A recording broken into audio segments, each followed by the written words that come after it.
नमस्कार दोस्तों, स्वागत है एक बार पुनः आपका आपके अपने YouTube चैनल अल्टीमेट क्लासेज में। जो श्रृंखला हमने शुरुआत कर रखी है इलेक्ट्रीशियन थ्योरी की, उसी श्रृंखला को हम आगे बढ़ाते हुए बिना किसी समय को बर्बाद करते हुए शुरुआत करेंगे आज की वीडियो की। तो हमने दो तरीके से हमने बांट रखा है। एक में मैं आपको इलेक्ट्रॉनिक्स के जो बेसिक चैप्टर हैं जो हमारी इलेक्ट्रीशियन थ्योरी में काम आते हैं उनके विषय में अध्ययन कर रहा हूँ। तो वहाँ हमने टॉपिक पढ़ा था लॉजिक गेट का, वो पूरा टॉपिक मैंने आपको कवर करवा दिया। और जो हमारी दूसरी सीरीज चल रही है जिसमें हम नॉर्मल जो हमारा बेसिक सिलेबस था, जो हम ये बोल सकते हैं basic elements of electrician theory जो थी, जो नॉर्मल धारा वोल्टेज उन सब की बात कर रहे थे, तो उसमें हम पहुंच गए थे ओम के नियम के ऊपर और व्हीटस्टोन ब्रिज, इन सब की बात की थी हमने। आज हम बात करेंगे एक इंपॉर्टेंट टॉपिक की। यहाँ से आपको लगभग 99% क्या होता है एक प्रश्न देखने को मिलता है, वो रहेगा हमारा किसका, रेजिस्टेंस का। तो रेजिस्टेंस देखो होते क्या है, मैंने आपको पहले ही बता चुका हूं। मैं बात करेंगे हम प्रतिरोध की। प्रतिरोध, रेजिस्टेंस। तो प्रतिरोध होता क्या है कि मैंने आपको बताया प्रत्येक पदार्थ होता है, कोई भी मटेरियल होता है, उसका क्या होता है, गुण होता है। पदार्थ का स्वाभाविक गुण होता है। हम ये बोल सकते हैं कि पदार्थ का क्या होता है, स्वाभाविक गुण होता है। वो क्या करेगा, अपने अंदर से जब भी उसके अंदर से धारा प्रवाह होगा, जब भी उसके अंदर से धारा प्रवाह होगा, उस धारा प्रवाह का वो क्या करेगा, विरोध करेगा। विरोध क्यों करेगा? क्योंकि प्रत्येक मटेरियल की क्या अपनी एक नेचुरल प्रॉपर्टी है, वो क्या करता है, जैसे उसके अंदर से करंट फ्लो होता है तो वो उसका क्या करेगा, उस करंट फ्लो का विरोध करता है। तो कुछ मटेरियल्स तो ऐसे होते हैं जिनमें ये जो विरोध होता है वो आपका कम होता है। जैसे हम बात करते हैं सिल्वर हो गया, आपका कॉपर हो गया, एल्यूमिनियम हो गया। लेकिन वहीं आप जैसे ही जाओगे नाइक्रोम की तरफ, तो नाइक्रोम में क्या होगा कि बहुत ज्यादा उसका जो होता है वो रेजिस्टेंस होता है, तो वो बहुत ज्यादा विरोध करेगा। तो हर एक की प्रॉपर्टी ये जो है अलग अलग होती है, लेकिन प्रत्येक पदार्थ का क्या है, स्वाभाविक गुण है कि वो धारा प्रवाह का विरोध करता है। इसी धारा प्रवाह का जो विरोध करता है उसको हम क्या बोलते हैं, प्रतिरोध बोलते हैं।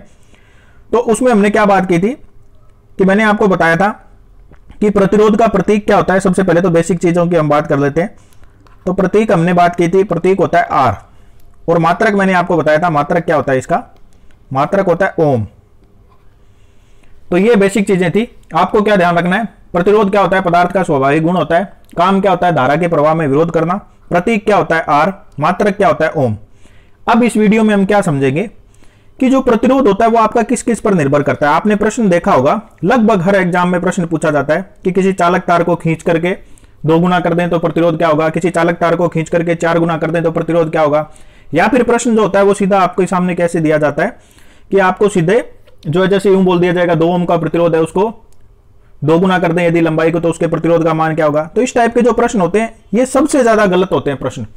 होता क्या है कि यहां पर हमारी सबसे बड़ी गलती ये होती है कि हम प्रश्न को पढ़ते नहीं है। गलत क्यों होते हैं वो मैं अभी आपको समझाऊंगा, आपको पता चल जाएगा कि किस प्रकार जो है हम सबसे बड़ी मिस्टेक कर देते हैं उन प्रश्नों को हल करने में। तो इतनी चीज हमने देख ली।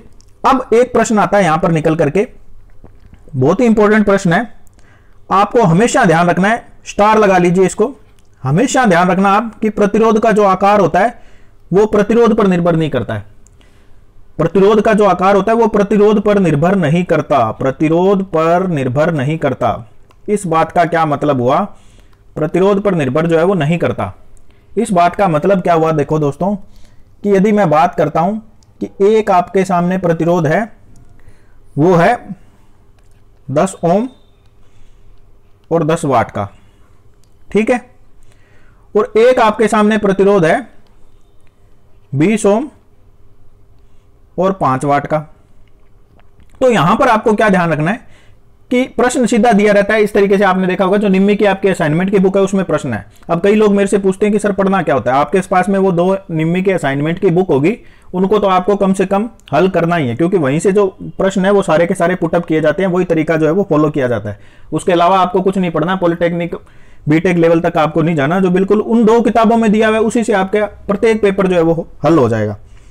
तो यहां मैं क्या बताने की कोशिश कर रहा हूं कि जो प्रतिरोध होता है वो प्रतिरोध पर के मान पर निर्भर नहीं करता। अब इन दोनों में से यदि मैं आपसे पूछूं तो कॉमन यदि आप देखोगे तो आपको ये दिखेगा और सारे लोग इसको टिक कर देंगे। लेकिन आपको क्या ध्यान रखना है, प्रतिरोध हमेशा प्रतिरोध के मान पर निर्भर ना करके किस पर निर्भर करता है, शक्ति पर। ये एक मोस्ट इंपॉर्टेंट चीज है, आपको ध्यान रखनी है। प्रतिरोध जो होता है वो किस पर निर्भर करता है, पावर पर। जिस प्रतिरोध की पावर या शक्ति जो है वो ज्यादा होगी उसका मान भी ज्यादा होगा, जिसकी शक्ति कम होगी उसका मान भी होगा वो क्या होगा, कम होगा। ये हमेशा ध्यान रखना आप। यहां पर 20 ओम है, यहां पर 10 ओम है। अब नॉर्मल यदि आपसे पूछा जाएगा तो आप 20 ओम आंसर दोगे, लेकिन जब यहां पर पावर दे दी 10 ओम 10 वाट, 20 ओम 5 वाट, तो आपका आंसर क्या हो जाएगा, यहां पर 10 ओम 10 वाट का प्रतिरोध होगा, वो क्या होगा, वो हमेशा क्या होगा, बड़े मान का होगा। क्योंकि क्या होता है कि हमेशा जो बात करते हैं, जब आप वोल्टेज की जब हमने पढ़ा था V बराबर I इंटू आर, ये चीज पढ़ी थी जब ओम का नियम आपने पढ़ा था, तो जब आप रेजिस्टेंस की बात करते हो तो रेजिस्टेंस जो होता है वो आपका, हम जब बात करते हैं तो रेजिस्टेंस की जब फॉर्मूला निकालते हैं R बराबर हो गया आपका V बटा I, तो रेजिस्टेंस आपका इक्वल जो है समानुपात में बढ़ता है किसके, वोल्टेज। यदि रेजिस्टेंस आपका जो है वो बढ़ेगा तो वोल्टेज जो होगी वो भी आपकी वहां पर क्या होगी, खपत ज्यादा होगी, और यदि आपका रेजिस्टेंस कम होगा तो वोल्टेज की खपत भी वहां पर क्या होगी, कम होगी। तो इस तरीके से क्या होता है, ये वोल्टेज का मान जो होता है वो कांस्टेंट नहीं होता, तो कांस्टेंट नहीं होने के कारण जो पावर होती है, पावर के ऊपर आपका जो है वो पूरा का पूरा जो है ये प्रतिरोध निर्भर करता है। तो जो ज्यादा वाट का होगा वो उस प्रतिरोध का मान भी क्या होगा, हमेशा बड़ा होगा। ये प्रश्न काफी बार पूछा है, आपको ध्यान रखना ही है। ये होगी हमारी सेकंड चीज इंपॉर्टेंट जो आगे। अब बढ़ते हैं आगे और बात करते हैं नेक्स्ट कि प्रतिरोध जो होता है वो निर्भर किस किस पर करता है। तो सबसे पहले आपको क्या ध्यान रखना है कि जो प्रतिरोध होता है वो हमेशा लंबाई पर निर्भर करेगा। आर समानुपाती होता है हमेशा किसके, लेंथ के। आर समानुपाती एल, एल यहां पर क्या है, लेंथ या लंबाई। इसका मतलब क्या हुआ कि यदि आप किसी चालक तार को लंबाई को बढ़ाते जाओगे तो प्रतिरोध का मान हमेशा आपका क्या होता जाएगा, बढ़ता जाएगा। यदि आप किसी चालक तार की लंबाई को घटाते जाओगे तो प्रतिरोध का मान क्या होता जाएगा, हमेशा घटता जाएगा। तो पहला पॉइंट आपको ध्यान रखना है, प्रतिरोध जो होता है वो किस पर निर्भर करता है, आपका लेंथ के ऊपर निर्भर करता है, लंबाई के ऊपर निर्भर करता है। संबंध क्या होता है, हमेशा जैसे जैसे आप उसकी लंबाई बढ़ाओगे वैसे वैसे प्रतिरोध का मान बढ़ेगा, जैसे जैसे आप लंबाई घटाओगे प्रतिरोध का मान क्या होगा, कम होगा। सेकंड पॉइंट पर आते हैं। सेकंड जो पॉइंट होता है उसमें क्या होता है कि प्रतिरोध जो होता है वो आपका पदार्थ के अनुप्रस्थ काट क्षेत्रफल जो होता है उसके व्युत्क्रमानुपाती होता है। व्युत्क्रमानुपाती का मतलब हो गया आर समानुपाती 1/a। ए यहां पर क्या हो गया, एरिया। इस बात का ध्यान रखना आप, एरिया। एरिया का मतलब क्या है कि एक आपका पतला, मतलब मोटाई की बात कर रहे हैं, एक आपका पतला तार है और एक मोटा तार है। तो मोटा तार जो होगा, मोटे तार का प्रतिरोध क्या होगा, कम होगा, उसके अंदर जो हीट प्रोड्यूस होगी वो क्या होगी, कम होगी। तो इसीलिए क्या होता है कि जैसे जैसे आप जो है वो एरिया बढ़ाते जाओगे प्रतिरोध का मान घटता जाएगा। जब 1/a लिखा हुआ है तो इसका मतलब है ये यदि आपका बढ़ेगा, एरिया बढ़ेगा तो ये घटेगा, और यदि ये आपका बढ़ेगा तो ये आपका क्या होगा, घटेगा। तो ये दोनों चीजें आपको ध्यान रखनी है। जितने भी आप देखते हो बिजली की जो तारें होती है सप्लाई वाली, जो वोल्टेज सप्लाई हम करते हैं जनरेशन से लेकर के सारी, तो वहां पर क्या करते हैं कि तारों को पतला रखने के लिए वोल्टेज को इतने हाई लेवल पर ट्रांसमिट किया जाता है। जैसे हम देखते हैं 25,000 वोल्ट, तो तार का साइज आप देखोगे तो तार का साइज पतला होता है। तो उस तार के साइज को पतला रखने के लिए क्या किया जाता है, उतनी हाई वोल्टेज पर क्या किया जाता है, उसको ट्रांसमिट किया जाता है, ताकि जो लॉस वगैरह हो वो भी क्या हो, कम हो, और आपका जो तार का साइज है वो भी क्या हो जाए, बचत हो जाए वहां पर। तो दो चीजें हमारे सामने आई, लंबाई के समानुपाती और एरिया के होता है व्युत्क्रमानुपाती। तीसरी चीज आती है आपका जो प्रतिरोध होता है, वो प्रतिरोध सीधा का सीधा आपका क्या होगा, समानुपात में होता है किसके, टेम्परेचर के। आर समानुपाती टी। जैसे जैसे तापमान बढ़ाओगे, समानुपात का मतलब है कि प्रतिरोध का मान भी आपका क्या होगा, उसी अनुपात में बढ़ेगा। जैसे जैसे आप तापमान घटाओगे प्रतिरोध का मान भी आपका क्या होगा, घटेगा। तो ये चीज भी आपको ध्यान रखनी है। चौथी चीज आपकी क्या आती है, चौथी आती है आर जो है वो आपका समानुपात में होता है पदार्थ की प्रकृति के, नेचर ऑफ मटेरियल के समानुपात में होता है रेजिस्टेंस। इसका मतलब क्या हुआ, पदार्थ की प्रकृति का मतलब क्या हुआ कि अलग अलग तार का प्रतिरोध आप देखते हो कि एक तांबे का तार है, उसका प्रतिरोध जो होगा वो एल्यूमिनियम के तार की अपेक्षा क्या होगा, कम होगा, लोहे की तार की अपेक्षा क्या होगा, कम होगा। तो वो हर मटेरियल की, मैंने आपको पहला ही पॉइंट हमने ये पढ़ा था कि पदार्थ का स्वाभाविक गुण है, तो हर मटेरियल का अलग अलग गुण है, अलग अलग उसकी रेजिस्टिविटी है, उसके अकॉर्डिंग क्या होता है आपका जो है वो पदार्थ जो है उसका प्रतिरोध जो है वो डिसाइड होता है। तो हमारे सामने क्या चीज निकल करके आती है, 4 पॉइंट आपको याद रखने, यहां से प्रश्न पूछे जाते हैं और सर्वाधिक प्रश्न यहीं से पूछे जाते हैं। ओम के नियम वगैरह से आजकल प्रश्न नहीं पूछे, सर्वाधिक यहीं से पूछते हैं। प्रश्न पूछने का जो तरीका है वो थोड़ा क्या होता है, घुमा फिरा करके पूछते हैं। पूछा जाएगा आपसे 100 में से जो 99 प्रश्न होंगे वो आपसे पूछे जाते हैं लेंथ के ऊपर, कि लेंथ को 2 गुना कर दिया, 4 गुना कर दिया, 18 गुना कर दिया, 24 गुना कर दिया, ये कर दिया, वो कर दिया, एरिया को घटा दिया, बढ़ा दिया। तो ऊपर के जो 2 पॉइंट है इनको आपको ध्यान रखना है। एरिया यदि बढ़ेगा तो प्रतिरोध आपका घटेगा। इनका मतलब है एक दूसरे के ये क्या है, व्युत्क्रमानुपात में, एक बढ़ेगा दूसरा घटेगा। इनका मतलब क्या है, एक बढ़ेगा तो दूसरा भी बढ़ेगा, एक घटेगा तो दूसरा भी घटेगा। इसका मतलब क्या है, बढ़ेगा तो ये भी बढ़ेगा। और इसका मतलब हो गया कि आपका जो है वो पदार्थ के नेचर के ऊपर भी क्या करता है, ये डिपेंड करता है। तो यहां से जब आप उसके सामने इतनी चीजें निकल करके आती है, तो ये 2 चीजें इंपॉर्टेंट मैंने आपको बताई। तो यहां से आपके सामने एक फॉर्मूला जो है वो क्या निकल करके आ जाता है कि R जो होगा वो आपका समानुपात में हम लिख सकते हैं उसको L/A के। ये फॉर्मूला निकल करके आ जाएगा हमारे सामने कि जो प्रतिरोध होता है वो लंबाई के समानुपाती और काष्ठफल या जो एरिया होता है उसके क्या होता है, व्युत्क्रमानुपाती होता है। तो हम लिख सकते हैं R समानुपाती L/A। तो जब आप इस समानुपात को हटाते हो तो समानुपात को हटाने पर आपके पास में क्या आता है, कांस्टेंट लगा आ जाता है। उस कांस्टेंट का मान होता है वो होता है आपका विशिष्ट प्रतिरोध या फिर प्रतिरोधकता। तो हमने क्या फॉर्मूला बनाया, R समानुपाती L/A। जब आप समानुपात का चिन्ह लाओगे, हटाओगे इसको, तो आपका सामने एक कांस्टेंट आ जाएगा। उसको प्रदर्शित किया जाता है रो से, L/A। ठीक है, रो L/A। ये रो क्या होता है, ये होती है आपकी प्रतिरोधकता। प्रतिरोध और प्रतिरोधकता अलग अलग चीजें हैं। प्रतिरोधकता या फिर इसी को बोला जाता है विशिष्ट प्रतिरोध। प्रतिरोधकता या फिर विशिष्ट प्रतिरोध। अब इसमें दिमाग नहीं लगाना आपको ज्यादा, ठीक है, परिभाषा रटने की कोई जरूरत नहीं है, कोई वहां पर ज्यादा परिभाषा नहीं पूछता। विशिष्ट प्रतिरोध क्या होता है, देखो कि आपके पास में मान लो 1 मीटर की लंबाई का कोई तार है, ठीक है, और उसका जो एरिया है वो आपका कितना है, 1 मीटर स्क्वायर का एरिया है। 1 मीटर लंबाई और 1 मीटर स्क्वायर के एरिया के पदार्थ का जो प्रतिरोध होता है, ठीक है, वो जो प्रतिरोध होगा वो आपका क्या कहलाता है, उस पदार्थ से बने जो प्रतिरोध होते हैं वो आपके कहलाते हैं विशिष्ट प्रतिरोध या फिर प्रतिरोधकता। आप ये बोल सकते हो कि इकाई लंबाई और इकाई अनुप्रस्थ जो परिच्छेद होता है उसके क्षेत्रफल के तार का प्रतिरोध जो होता है वो क्या होता है, आपका विशिष्ट प्रतिरोध होता है।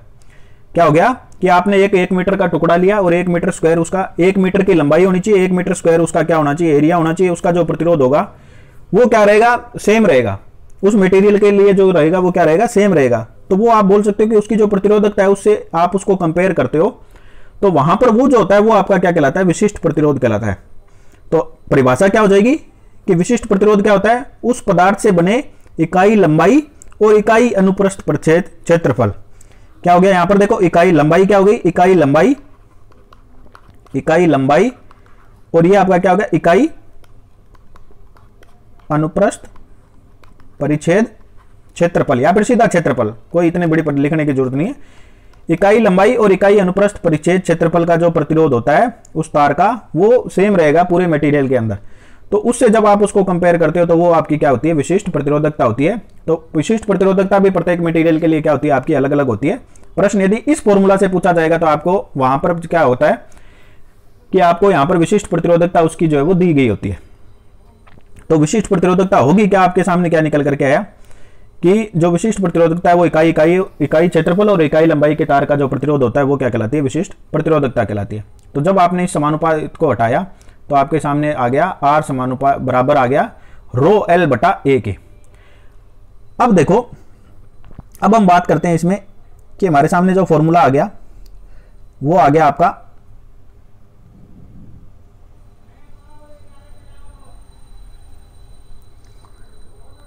R समानुपाती रो L/A के। ठीक है, कि प्रतिरोध जो होगा वो विशिष्ट प्रतिरोध के ऊपर लंबाई के समानुपात में बढ़ेगा, विशिष्ट प्रतिरोध के समानुपात में बढ़ेगा, लेकिन एरिया के क्या होगा, व्युत्क्रमानुपात में होगा। तो यहां से जब आप बात करते हो इसके इकाई की, तो इकाई आपके सामने देखो क्या आ जाएगी। जब आप इकाई की बात करोगे तो इकाई हमारे सामने क्या आ जाएगी कि जब आप इस रो की बात करते हो, रो क्या है, विशिष्ट प्रतिरोधक। तो विशिष्ट प्रतिरोध यदि आपसे पूछा जाए तो रो बराबर क्या हो जाएगा, देखो इसको जब हमने लिया तो ये दोनों हो गए गुणा RA और एरिया आपका हो गया ऊपर चला गया, ये आपका यहां हो गया, इन दोनों का हो गया गुणा, और एल आपका क्या आ जाएगा नीचे। तो रो बराबर आपका फॉर्मूला क्या हो जाएगा, आर ए बटा एल के। कहने का मतलब देखो क्या है, वहां पर यदि प्रश्न दिया गया होता है कि आपको विशिष्ट प्रतिरोधकता पूछ ली जाए तो आपको रेजिस्टेंस पता होना चाहिए, एरिया पता होना चाहिए और लेंथ पता होनी चाहिए। यदि आपसे सीधा रेजिस्टेंस पूछा जाए तो आपको विशिष्ट प्रतिरोधकता पता होनी चाहिए, एल पता होना चाहिए और उसका एरिया पता होना चाहिए। तो यहां से आप जो है ऑटोमेटिक जो है वो सारे फॉर्मूले बना सकते हो, तो सारे फॉर्मूले बन जाएंगे आपके। अब देखो इसकी इकाई की, जब हम विशिष्ट प्रतिरोध की बात की थी तो विशिष्ट प्रतिरोध की इकाई देखो क्या होती है, आर का जो हो गया रो हो गया, ये तो आपका विशिष्ट प्रतिरोध हो ही गया। इकाई की बात करें तो आर का क्या होता है, इकाई मैंने आपको बताई थी क्या होती है, ओम। एरिया की इकाई क्या होती है, मीटर स्क्वायर। लेंथ की लंबाई क्या होती है, लेंथ को किस में मापते हैं, मीटर में। तो मीटर से आपका 1 मीटर कट जाएगा, तो विशिष्ट प्रतिरोध की जो इकाई हो जाएगी वो आपकी क्या हो जाएगी, ओम मीटर। इंपॉर्टेंट है, याद रखना, कई बार पूछी जाती है विशिष्ट प्रतिरोध की, ओम मीटर।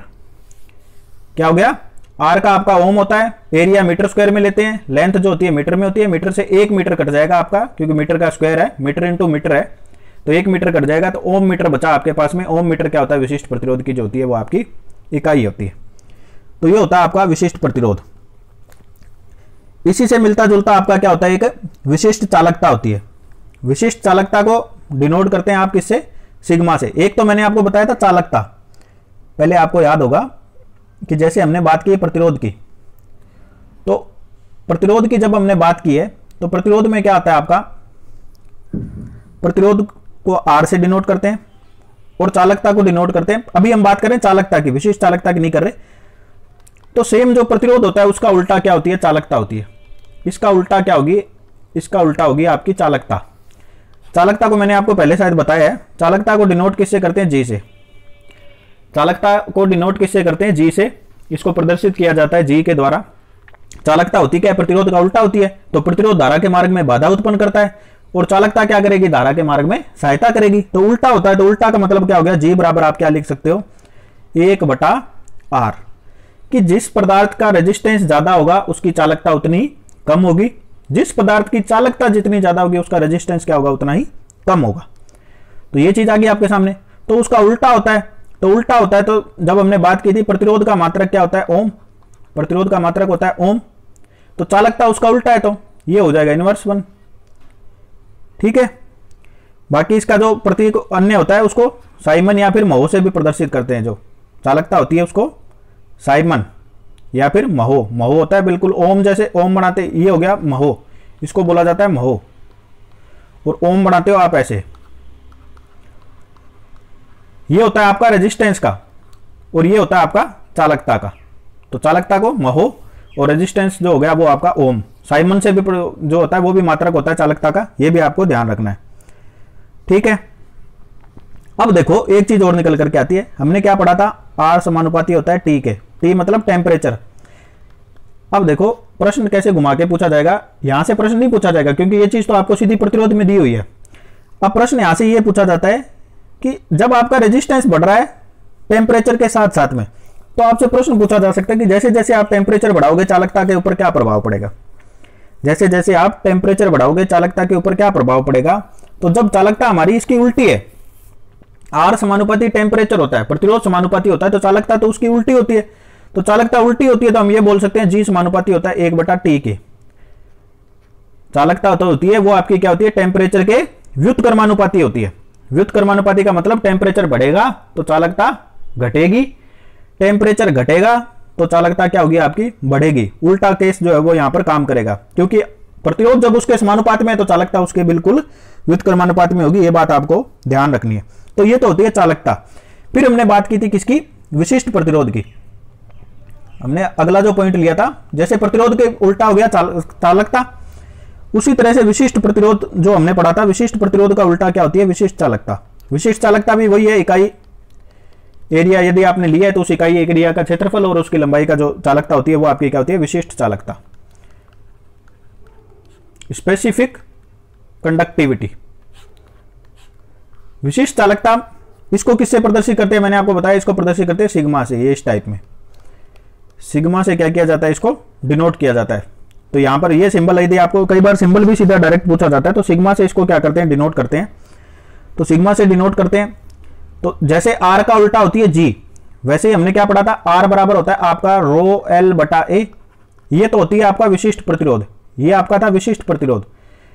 तो विशिष्ट चालकता की जब हम बात करेंगे तो बिल्कुल इसका उल्टा हो जाएगी। विशिष्ट चालकता आपकी क्या हो जाएगी, विशिष्ट चालकता की जब आप बात करोगे तो वो आपकी हो जाएगी एल बटा आर ए। आर बराबर रो एल बटा ए है, तो विशिष्ट चालकता आपकी एल बटा आर ए हो गई। एल बटा आर ए हो गई, इसका मतलब हो गया लेंथ, विशिष्ट चालकता लेंथ के ऊपर डिपेंड कर रही है आपकी, और आर ए जो है वो आपका क्या हो गया, रेजिस्टेंस और एरिया हो गया। तो यहां से जब आप इसकी इकाई की बात करोगे तो लेंथ की आपकी होती है मीटर, और आर ए की इकाई आपने ऊपर देखी थी, आर ए की क्या होती है आपकी ओम मीटर। तो इसकी जो इकाई हो जाएगी वो हो जाएगी आपकी पर ओम पर मीटर। इसको क्या बोला जाता है, पर ओम पर मीटर। क्योंकि हुआ क्या, देखो जो विशिष्ट प्रतिरोध जब हमने बात की उसकी इकाई होती है ओम मीटर, तो ओम मीटर का उल्टा क्या हो जाएगा, पर ओम पर मीटर। -1 लग जाएगा, इनवर्स 1। तो इस तरीके से क्या होता है, या फिर इसको ऐसे भी प्रदर्शित किया जा सकता है, जैसे चालकता को किससे प्रदर्शित कर रहे थे, महो से, वैसे इसको ओम को उल्टा भी कर सकते हो आप। ओम को ऐसे लिखते हैं, ओम का उल्टा क्या हो जाएगा, महो। इस तरीके से भी आप इसको डिनोट कर सकते हो। तो ये भी बिल्कुल आपका करेक्ट आंसर होगा। तो इन दो में से क्या होगा, आपको ऑप्शन जो है वो दिया होता है वहां पर, ठीक है। तो विशिष्ट चालकता आपको सीधा क्या ध्यान रखना है, सिग्मा से डिनोट की जाती है। आर बराबर रो एल बटा ए होता है, तो सिग्मा बराबर एल बटा आर ए हो गया आपका, क्योंकि बिल्कुल उसका उल्टा होता है। और जब हम बात करते हैं विशिष्ट चालकता की, तो विशिष्ट चालकता का जो मात्रक होता है वो क्या होता है, पर ओम पर मीटर होता है। इस तरीके से आपको लिखना होता है। जो ओम मीटर है उसका बिल्कुल क्या होगा, उल्टा जो होता है वो पर ओम पर मीटर होता है। अब हम बात करें अगली चीज, मोस्ट इंपॉर्टेंट जो हमने बात की थी कि प्रश्न कहां से गलत होते हैं। अब मैं बताता हूं आपको प्रश्न पूछा कहां से जाता है। मोस्ट इंपॉर्टेंट प्रश्न पूछा जाता है आर समानुपाती एल वाले पोर्शन से, कि जैसे जैसे लेंथ आप बढ़ाओगे प्रतिरोध का मान क्या होगा, आपका बढ़ेगा। ये सारी चीजें जो थी, विशिष्ट चालकता, विशिष्ट प्रतिरोध, ये सब हमने एक बेसिक देखा है। अब हम बात करते हैं प्रश्न क्या पूछा जाता है। तो प्रश्न पूछे जाते हैं दो प्रकार से। आप हमेशा ध्यान रखना, पहले प्रश्न को पढ़ लेना, बिल्कुल ढंग से प्रश्न पढ़ना है। बाद में रेट लगाते फिर कोई फायदा नहीं होता, क्योंकि पेपर लेने वाले को सब पता है, वो वहां पर क्या लेता है, मजे लेता है हमारे। सबसे पहला प्रश्न, यदि आपको बोला जाता है कि किसी प्रतिरोधी तार की लंबाई को 2 गुना, 4 गुना, 6 गुना, 8 गुना, 10 गुना, 12 गुना, 25 गुना कर दिया जाता है, तो प्रतिरोध का मान क्या होगा। यदि आपको बोला जाता है कि लंबाई 2 गुना कर दी, यानी प्रश्न में सीधा यूं दिया हुआ है कि कोई तार है, मान भी दिया हो सकता है, ऐसी कोई बड़ी बात नहीं है। मान दिया तो भी आपको उसको डबल करना होगा।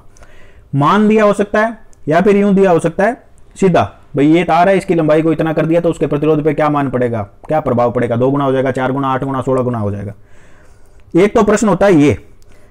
दूसरा प्रश्न जो पूछा जाता है बार बार घुमा के, कई बार ये दे देता है, कई बार वो प्रश्न क्या देता है कि खींचकर। प्रश्न आपने देखा होगा, एक प्रश्न तो होता है कि लंबाई 2 गुनी कर दें, एक होता है कि खींचकर 2 गुनी कर दें। खींचकर एल को क्या कर दिया जाए, 2 गुना कर दिया जाए, तब प्रतिरोध पे क्या प्रभाव पड़ेगा। दोनों के उत्तर बिल्कुल अलग अलग होते हैं।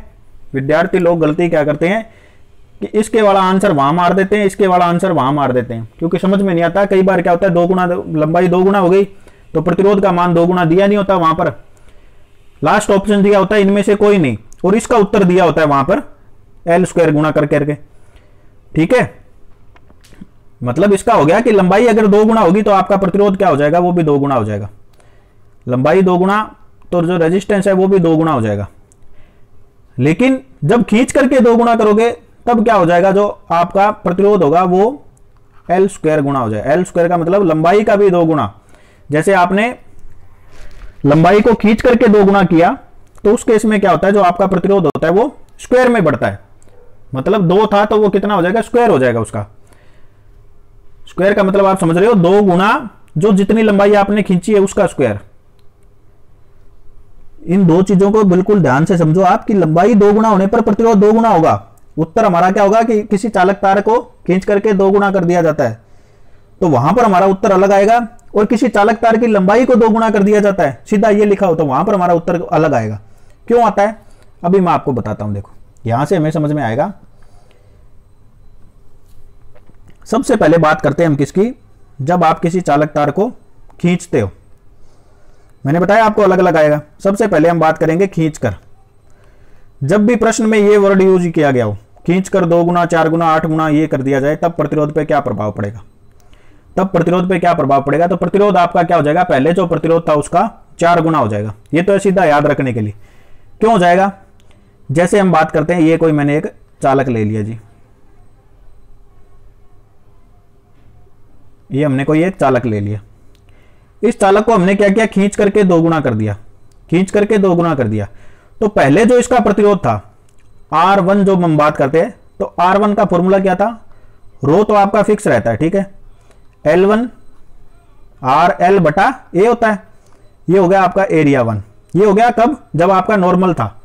आपने उसको खींच करके क्या कर दिया? 2 गुना कर दिया। खींच करके 2 गुना का मतलब जो लंबाई थी वो आपने कर दी L2, वो आपकी कितनी होगी?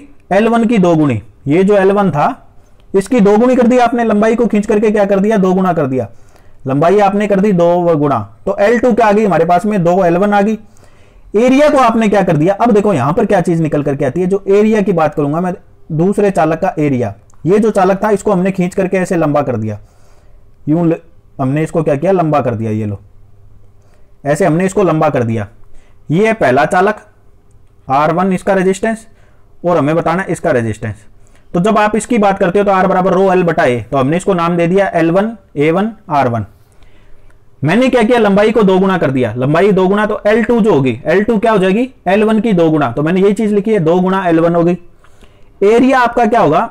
एरिया देखो, जब आपने खींच करके 2 गुना किया, जब आप उसको खींचते हो तो एक तो उसकी लंबाई बढ़ गई, एक तो उसकी लंबाई इंक्रीज हो गई, और जो एरिया था वो एरिया भी तो देखो क्या हो गया आपका? कम हो गया। जब आपने प्रश्न में इस शब्द का यूज किया कि आपने उसको खींच दिया, तो आयतन तो उतना ही रहा, लेकिन उसका जो कास्ट क्षेत्रफल था, जो एरिया था, वो एरिया आपने क्या कर दिया? घटा दिया। तो दोस्तों यहां पर क्या होगा कि जब आपने एरिया को घटा दिया, इस चीज को आपने जब घटा दिया, तो एरिया के घटाने से इसके ऊपर भी तो कुछ ना कुछ फर्क पड़ेगा। सीधी यदि आपने लंबाई 2 गुनी की होती तो समानुपात में था, लेकिन जब आपने इसको भी छेड़ दिया, एरिया को भी छेड़ दिया, क्योंकि आपने खींचा पीटा, खींच कर पीट कर ऐसे शब्दों का यूज किया जाए, तो वहां पर क्या होगा? आपकी जो मोटाई होगी वो भी तो कम हो गई, तो उसका भी प्रभाव पड़ेगा। तो एरिया 2 मतलब इस क्षेत्रफल क्या होगा अब इसका? तो इसका क्षेत्रफल हो जाएगा आपका एरिया 1 का आधा। मैं ये बोल सकता हूं कि जो एरिया पहले था, ये जो एरिया था पहले, उसका क्या हो गया? आधा हो गया, A1 बटा 2 हो गया। समझ रहे हो मेरी बात को? कि पहले जो एरिया था, इसका जो एरिया था, कास्ट क्षेत्रफल था, उसका क्या हो गया? अब एरिया आधा हो गया, क्योंकि हमने उसको खींच करके 2 गुना कर दिया। तो यहां पर जब आप बात करोगे R2 की, तो रो तो आपका फिक्स है, रो को एक बार मैं नहीं लिख रहा। R2 बराबर अब क्या हो जाएगा आपका? L2 बटा A2। ये चीज आएगी आपके सामने। हम बात कर रहे हैं इस पोर्शन की। ये हो गया पहले पहले, ये वाला जो है इतने डब्बे में, ये हो गया आपका पहले पहले, ठीक है। और ये वाला जो इधर वाला एरिया रहा वो क्या रहा आपका? सेकंड बार में। तो R2 जब हम लिखेंगे, R2 बराबर L2 बटा A2 हो गया आपका। तो R2 आपका क्या हो गया? L2 क्या है? L2 हमने यहां पर क्या लिखा है? 2 गुना L1। L2 जो लिखा है हमने क्या लिखा है कि रो आपका होता ही है रो 2 L1 हो गया। L2 का मान लिख रहा हूं मैं, ये देखो L2 का जो मान है वो 2 L1 हो गया। और एरिया हमारा क्या हो गया? A1 बटा 2। जो A2 का मान है वो क्या है? ये देखो A1 बटा 2। तो यहां से हमारे सामने जब आप हल करोगे इसको, तो R2 क्या निकल करके आएगा? R2 निकल करके आएगा रो 2 L1। ये जो 2 था ये बटा में 2 है, नीचे वाला 2 जब होगा ऐसे 3 है बने हुए, रो 2 L1 बटा A1 बटा 2 है। तो ये 2 कहां चला जाता है? ऊपर चला जाता है। मैथ का सिंपल सा रूल है। तो ये 2 हमारा आ जाएगा यहां पर, और नीचे क्या बचा? एरिया 1।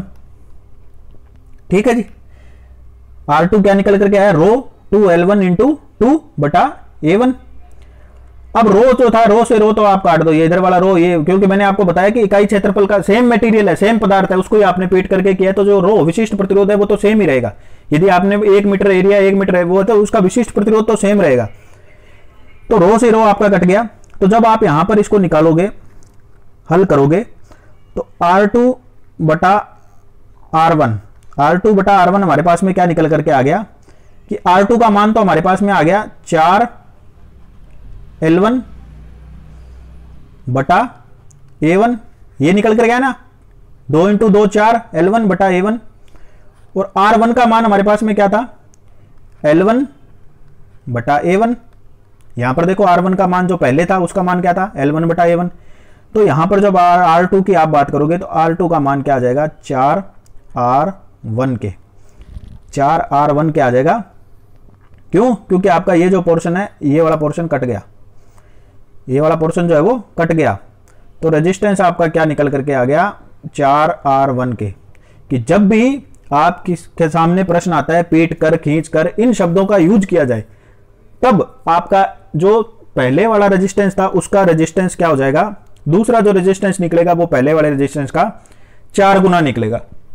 समझ रहे हो मेरी बात को। जैसे आपको 2 ओम दिया हो और उस तार को खींच करके आपने क्या कर दिया, लंबा कर दिया, 2 गुना कर दी लंबाई, 4 गुनी कर दी। तो वहां पर आपके सामने क्या होगा कि जैसे एक 2 ओम का तार था, उसको आपने खींच करके लंबाई 2 गुनी कर दी, तो जो नया प्रतिरोध होगा वो क्या होगा, 4 इंटू 2 8 ओम होगा। 4 इंटू 2 क्या होगा आपका, 8 ओम होगा। क्यों होगा, वो मैंने रीजन आपको बता दिया। दोबारा समझो, ये हमारे सामने कोई एक चालक दिया हुआ था, इस चालक तार का प्रतिरोध दिया हुआ था, इसका कुछ भी मान दिया हो सकता है। अब मान तो देखो कोई फिक्स नहीं होते। अब वहां पर मैं यहां पर आपको 2 ओम बता रहा हूं, वहां पर 50 ओम भी हो सकता है। आपको तरीका पता होना चाहिए, ट्रिक पता होनी चाहिए। पहली बात तो गुणा में दिया गया होता है, मान दिया ही नहीं होता। कि जब आपको खींच करके करने को बोले 2 गुना, 4 गुना, 8 गुना, तो आपको तो ये याद रखना है कि जब आपने उसको 2 गुना किया तो 4 हो गया, 4 गुना करोगे तो बिल्कुल उसका फेर उल्टा हो जाएगा, 8 गुना करोगे तो फेर उसका हो जाएगा। तो इस तरीके से बढ़ता रहेगा। तो आपने क्या किया, R1 जब आप याद करोगे तो R1 आपके सामने निकल करके आया, R1 क्या निकल करके आया, R1 का मान आया रो L1 बटा A1 के। लेकिन जब आपने इसको खींच करके 2 गुना कर दिया तो लंबाई थी वो 2 गुनी होगी, एरिया था वो आधा हो गया। तो R2 जब लिखा तो L2 बटा A2 लिखा। R2 का मान आया आपके रो 2L1, 2L1 कहां से आया, L2 का मान जो पहले लंबाई थी उसकी 2 गुनी लंबाई कर दी हमने, एरिया आधा कर दिया, तो वो चीज हमने यहां लिख दी A1 बटा 2। ये बटा 2 है, 12 नहीं है, ये बटा 2। R2 क्या हो गया आपका, रो 2L1 इंटू 2 बटा एरिया 1 हो गया। यहां पर आपने R2 बटा अनुपात जब निकालोगे तो अनुपात निकालने पे क्या हुआ, 4L1 बटा A1, L1 बटा A1। तो R2 बटा R1 का मान क्या आया, 4 गुना। मतलब जो R2 है आपका 4 बटा 1। यहां देखो इस तरीके से भी लिख सकते हो इसको। अब ये मत बोल देना ये का R1 कहां गया, R1 का मान 1 है, R2 क्या हो गया आपका 4। तो ये चीज तो मैं यहां बता रहा हूं, R2 क्या हो गया, 4 गुना हो गया R1 का। तो इस तरीके से ध्यान रखना, आपको खींच करके जब भी करोगे तो उसका जो मान आएगा वो क्या आएगा, 4 गुना आएगा। अब बढ़ते हैं आगे, बात करते हैं अगले। जब बात करता है सीधी लंबाई 2 गुना करनी है, खींच करके, पीट करके, ऐसे शब्दों का यूज ना किया जाए, तब आपको क्या ध्यान रखना है कि जब आपके सामने सीधा ऐसे दिया गया कि लंबाई 2 गुना होने पर, लंबाई 2 गुना होने पर, तो सीधा आपको याद रखना है कि लंबाई 2 गुना होगी तो प्रतिरोध का मान भी क्या होगा आपका, 2 गुना हो जाएगा सीधा डायरेक्ट। क्यों हो जाएगा, कि जब आपने बात की R1 की, R1 जो होता है वो रो L बटा A हो गया आपका, R1 रो L बटा A हो गया। जब बात करोगे R2 की, जब आपने लंबाई को 2 गुना कर दिया तो रो तो आपका यहीं रहा, लंबाई को कर दिया हमने 2 गुना, लंबाई को 2 गुना कर दिया, 2L हो गया। और एरिया हमारा क्या रहा, वो का वही रहा। एरिया वो का वो क्यों रहा, क्योंकि उसने अब ये नहीं बोला है कि उसको हमने खींच करके किया। हो सकता है उसमें तार जो है वो उसका साइज ही सीधा बढ़ा दिया हो, तो खींच करके वर्ड यूज नहीं किया, इसलिए हमने यहां पर क्या लिया, एरिया लिखना है आपको। तो आपको अपनी तरफ से कभी भी नहीं मानना है, ठीक है। तो यहां पर क्या हो गया कि उसने खींच करके वर्ड यूज नहीं किया, इसलिए हमारा R2 का मान में एरिया जो आएगा वो सेम ही आएगा। तो जब आप बात करोगे R2 की, तो R2 बराबर क्या हो गया आपका, 2 बाहर ले लो, रो L बटा A के। तो R2 का मान जो होगा वो क्या हो जाएगा, 2 रो L बटा A हो गया। ये चीज समझ रहे हो आप। R2 क्या हुआ, 2 रो, लंबाई 2 गुना की, एरिया सेम रहा, 2 को मैंने बाहर ले लिया तो रो L बटा A हो गया। रो L बटा A क्या है, रो L बटा A क्या है, यहां हो देखो, रो L बटा A किसका मान है, R1 का मान है। तो R2 बराबर क्या हो जाएगा, 2 R1 के। तो ये मेरी बात प्रूव हो चुकी है कि जब आपके सामने प्रश्न आता है कि लंबाई को आप 2 गुना कर रहे हो तो प्रतिरोध का मान क्या होगा, 2 गुना। जब आपके सामने प्रश्न आता है कि लंबाई को खींच करके 2 गुना कर रहे हो, प्रतिरोध का मान क्या होगा, 4 गुना। इन दोनों बातों का आपको ध्यान रखना है। बहुत सारे प्रश्न, अनलिमिटेड प्रश्न यहां से पूछे जाते हैं और बार बार क्या होता है, विद्यार्थी गलत करके आता है, बाद में बोलता है कि ऑप्शन जो है वो था ही नहीं, वहां पे ऑप्शन गलत दे रखे थे, वहां पर ये गलत दे रखा था, किताब में कई गाइड में भी ये गलत समझाया हुआ है। तो दोनों चीजें अलग अलग है। लंबाई 2 गुना होने पे बोल रहा है तो वो आपको ये नहीं बोल रहा है कि मैंने उसको पीटा है, मैंने उसको खींचा है, मैंने उसको जो है वो किसी मेथड से तोड़ा है, काटा है। तो वहां पर आपका जो आंसर आएगा वो सीधा उस फॉर्मूला से देना है आपको, चाहे एरिया पूछे कुछ भी पूछे। रो बराबर जो आर बराबर है वो आपका रो एल बटा ए हो जाएगा। लेकिन जैसे ही बात होती है खींचने की इनकी, तब आपका एरिया क्या, वो जो रेजिस्टेंस है वो क्या हो जाएगा, 4 गुना हो जाएगा। तो यहां से जो है वो आपके प्रश्न जो है वो पूछे जाते हैं। तो ये मैंने आपको समझा दिया पूरा। तो आशा करता हूं कि आपको समझ में आ गया होगा। यहां से सर्वाधिक प्रश्न पूछे जाते हैं, इसको बार बार आप देख लेना। समझ में ना आए तो मुझे कमेंट करके दोबारा बता देना। अब थोड़ा सा पिछले वीडियो में जो हमने देखा था ओम का नियम, तो उसमें 1-2 प्रश्न जो है वो विद्यार्थियों ने पूछे थे कि सर प्रश्न पूछा जाता है। सबसे पहले तो प्रश्न मैं बता दूं आपको कि सबसे ज्यादा प्रश्न पूछे जाने वाला है वो है कि ओम का नियम किन पे लागू होता है। ओम्स लॉ अप्लाइड ऑन, ऐसे प्रश्न दिया होता है। ठीक है, प्रश्न दिए होते हैं एसी, डीसी, ठीक है, ऑल सर्किट्स, सेमीकंडक्टर्स, इस तरीके से यूं अलग अलग ऑप्शन जो है वो दिए होते हैं। ठीक है, तो आपको ध्यान रखना ओम का नियम जो होता है वो सिर्फ ये ध्यान रखो कि सेमीकंडक्टर को छोड़ करके, सेमीकंडक्टर जो होते हैं, अर्धचालक जो होते हैं, अर्धचालक को छोड़ करके ओम का नियम हर जगह लागू होता है।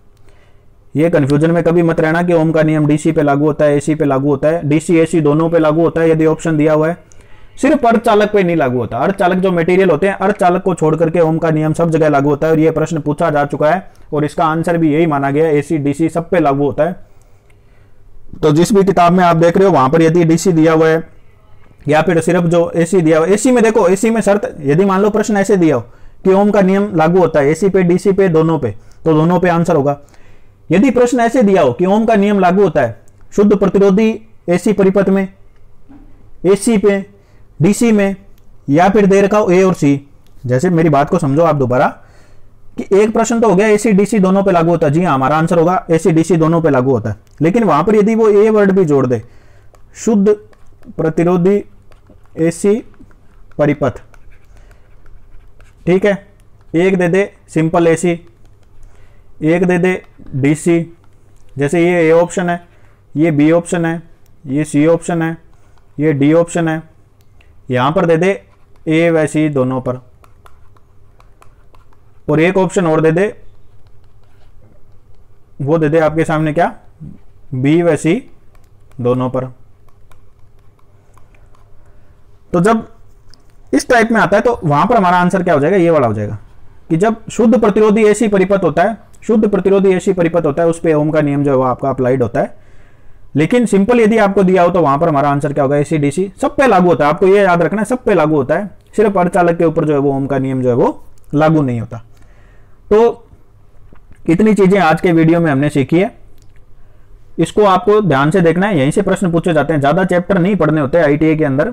आईटीआई का जो लेवल है उसमें जो एग्जाम होता है बहुत ही सिंपल एग्जाम होता है, ऐसा कुछ भी हाई फाई चीजें नहीं पूछी जाती। पता नहीं क्यों फिर भी काफी प्रयास के बाद भी जो है वो बंदों का सिलेक्शन नहीं हो पाता, क्योंकि वो बहुत कुछ पढ़ने का प्रयास करते हैं, ये गाइड ले ली, वो गाइड ले ली, लेकिन उनका कोई फायदा नहीं है। सिंपल यदि आप सीधा मतलब जो पूछा जा रहा है उस चीज को पढ़ना है हमें।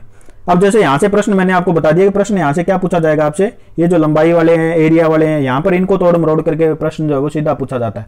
तो आप बड़े बड़े सवाल हल करने में वहां पर क्या फायदा, आप क्योंकि पूछे नहीं जाने, वो तो पूछे नहीं जाने, तो वहां पर टाइम वेस्ट करने का कोई मतलब नहीं है। जो जो चीजें पूछी जाएगी मैं आपको बताता चलूंगा।